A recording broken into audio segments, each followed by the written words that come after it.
video tối tế feel good ở trong Oriflame feel good perfume còn xây lệ lúc đó na tối tế pakhat thì wake up ania hay wake up ania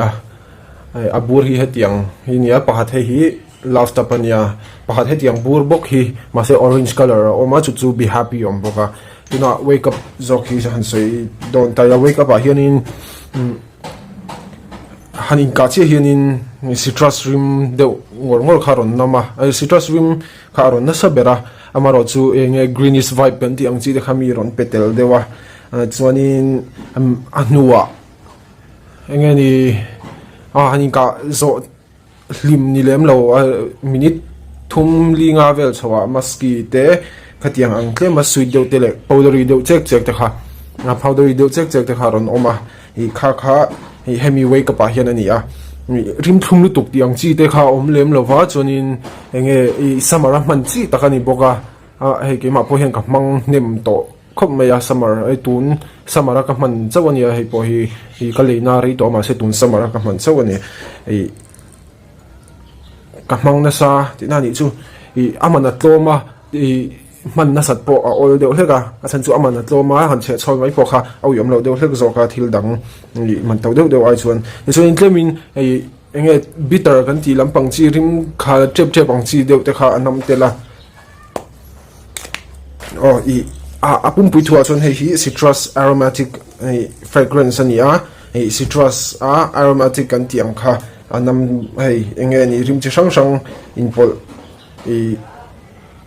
khatiang kha anam bokani chuanin hemi chungan pol hianin mask an polamint ten pol boka chuanin citrus atan hianin i eng citrus bergen man ka hre chi lawa amaro chu i mandarin ani lawa i bergamot ani lo boka ai hetan citrus man hi yuzu lampang ani mai thei chungin ka hria chuanin arim tui phian chon laft up ve thung hi laft up hi chu arim hi tlemin athum deuh hleka hei po hi aromatic lampang thau ni amaro chu a spicy deuh hleka hei a hian hei hi aromatic spicy fragrance ni a chuanin ni hanin ka hianin hei hi chu a fruity dewa chuanin a sweet em boka hemi ne na compare phei chon hei chu sweet do mayania i sweet lampang ai na vak lo tan kha chuanin a sweet deuh hlek mai theya ma se ani nom lo ve le na chan chu i fresh spicy te udi te warm spicy te ta hian atil boka chuanin i arim nimma kanin ka thia han nam ngal theya chuanin fruity lampang khan nama plum lampang chi deuh hlek chuanin black pepper le sandalwood atel boka khakhanin arim hi ati nuam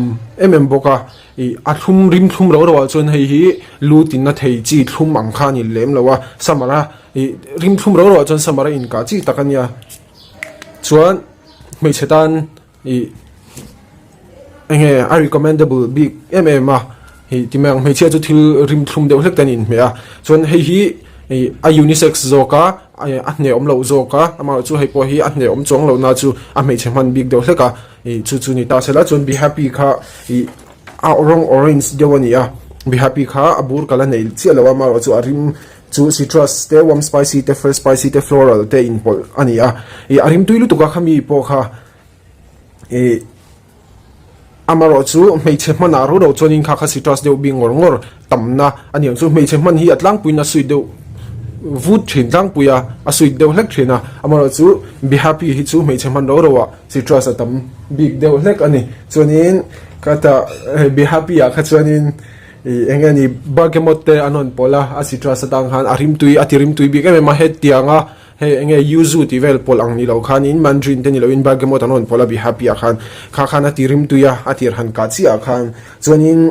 enge ni turmeric te magnolia tiang chi magnolia te sandalwood te musk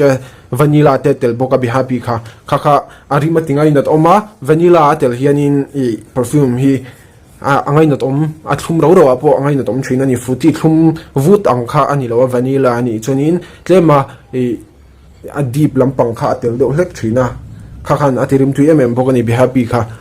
chuan be happy tun than discount mek boka adu tan son aleina hun takani bok chuan ka soita kang khan